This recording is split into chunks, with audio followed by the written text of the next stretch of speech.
আজকের গল্প বাইক লাভার ডাইনি। একটা ছোট্ট গ্রামে ছিল অন্তরা, এক রহস্যময় ডাইনি যার সম্পর্কে শোনা যেত নানা ধরনের গল্প। গ্রামের লোকেরা বলত অন্তরা এমন এক ডাইনি যে কখনো তার কালো মাকড়সা দিয়ে গ্রামটাকে ভয় দেখাতে আসে। কিন্তু এতে অবাক হওয়ার কিছু ছিল না, কারণ তার আরেকটা গোপন পছন্দ ছিল, বাইক চালানো।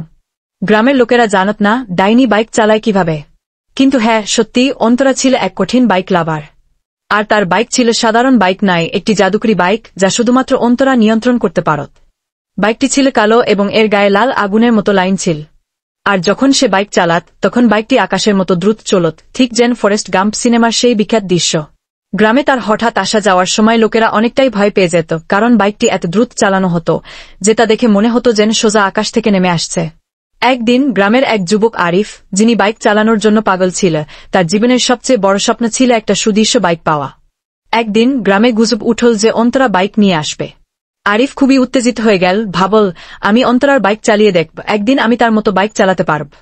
আরিফ রাতের অন্ধকারে একদিন অন্তরাকে অনুসরণ করল। সে দেখল অন্তরা তার বাইকে উড়ে এসে একটা পাহাড়ের উপরে দাঁড়িয়ে আছে। অন্তরা বাইক থেকে নেমে একদম শান্তভাবে বলল, তুমি কি আমাকে দেখতে এসেছ, নাকি বাইক চালানোর পদ্ধতি শিখতে এসেছ? আরিফ হচকে খেয়ে বলল, আমি।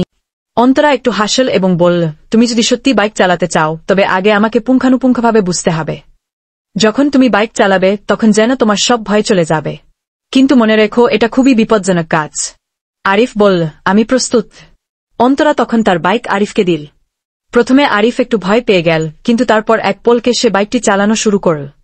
বাইকটি যেন এক মুহূর্তে তাকে আকাশের মতো অনুভূতি দিল। সে অনুভব করল যে তার ভয় আর শঙ্কা ধীরে ধীরে চলে যাচ্ছে। আরিফ বাইকটি চালানোর সময় ভিতরের শক্তিটা বুঝতে পারল।